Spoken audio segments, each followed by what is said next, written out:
Le dépôt de garantie. Le dépôt de garantie est une protection pour le constructeur. Au moment de la conclusion du contrat de réservation en VFA, le réservant s'engage à verser une somme d'argent afin de garantir son engagement d'acheter le bien immobilier. Le montant de ce dépôt de garantie ne peut dépasser certains seuils. 5% du prix définitif prévu si le délai de réalisation de la vente n'excède pas 1 an. Ce montant descendra à 2% s'il est compris entre 2 et 5 ans. Et au-delà, aucun dépôt n'est imposé. Ainsi, le dépôt de garantie protège les intérêts du promoteur en cas de non-respect de contrat par l'acheteur. L'acheteur verse le dépôt de garantie au moment de la signature du contrat de réservation, que ce soit par chèque, virement ou tout autre moyen défini entre les parties.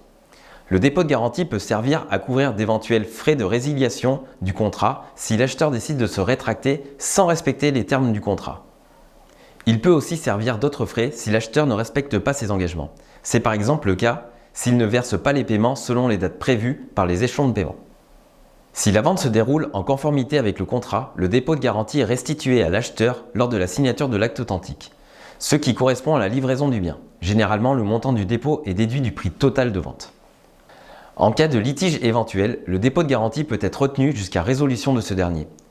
Si le litige est tranché en faveur de l'acheteur, son dépôt de garantie lui est rendu. En revanche, si le litige est tranché en faveur du constructeur, une partie ou la totalité du dépôt peut être conservée pour couvrir les frais engagés liés au non-respect du contrat par l'acheteur.